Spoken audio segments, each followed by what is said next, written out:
Bonjour et bienvenue pour notre troisième séquence vidéo offerte par KB Group Real Estate. Je suis toujours en compagnie de Badr, ami et collaborateur bien entendu. Bonjour Badr. Bonjour à tous et bienvenue dans cette troisième séquence. Donc, qui dit troisième séquence dit compromis de vente. Alléluia. Le point le plus important, ça veut dire que vous avez déjà trouvé un accord avec le propriétaire et que maintenant, il n'y a plus qu'à signer ce compromis. Badr va nous expliquer un peu plus en détail ce qu'il y a dans le compromis de vente.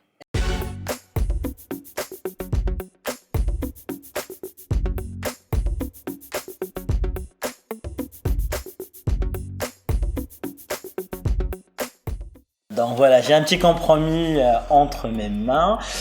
Donc le compromis, c'est quoi? Le compromis, c'est la transcription de vos engagements. L'engagement du vendeur et l'engagement de l'acquéreur. Je vais faire un tour rapide du compromis. Pour plus de détails ou plus d'informations, comme d'habitude, Contactez-nous. On est synchro sur le Ah coup. oui, mais bien sûr. Donc voilà, ce qui est important, donc on va être simple, donc c'est bien mentionné que c'est un compromis de vente. Il nous faut le nom du vendeur, le nom de l'acquéreur, donc la description du bien, il faut bien mettre sur votre compromis de quoi il s'agit, avec le numéro cadastral. Oui, très important, le numéro Bien sûr. cadastral qui donne l'identité du bien. Exact, Finalement. c'est ça. Donc, puis le prix. Très important. Donc le prix négocié, bien mettre le prix en lettres et en chiffres pour éviter toute ambiguïté. Autre chose, donc après bien sûr il y a les conditions générales, donc on va pas faire un point là-dessus. Vous trouverez un modèle à télécharger dans un lien qu'on va vous mettre juste en dessous de la vidéo et n'hésitez pas à revenir vers nous pour plus d'informations à ce point. Nous avons bien sûr les clauses suspensives. Les clauses suspensives, c'est quoi? La clause suspensive, c'est ce qui va vous permettre de fixer votre compromis ou de pouvoir le suspendre. En général, on l'utilise pour l'accord bancaire. Effectivement, les acquéreurs s'engagent à déposer leur dossier auprès de leur banque dans un délai de 10 jours. Après, la banque a encore une fois une période de 3 à 4 semaines en général pour donner son accord ou son refus de prêt bancaire. Donc effectivement, donc c'est le délai raisonnable qu'une banque a besoin pour vous donner votre refus ou votre accord bancaire. Sur cela, il faut rajouter encore un délai supplémentaire pour le passage à l'acte. Vous comptez encore 2 à 4 semaines, donc la procédure prend quand même un petit peu de temps. On passe aux clauses pénales. Voilà, clause Donc, pénale. Voilà. Donc on s'est engagé, on a l'accord bancaire.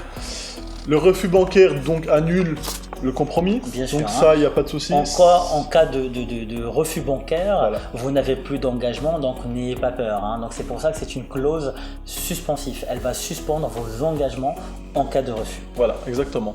Donc la clause pénale, en cas d'accord bancaire, il faut faire très attention car vous pouvez payer jusqu'à 10% du montant total de la vente, plus les frais d'agence et la TVA si vous passez par un agent Donc, immobilier. J'attire l'intention, la clause pénale est valable pour le propriétaire et l'acquéreur. Donc celui qui ne respecte pas ses engagements, il paye.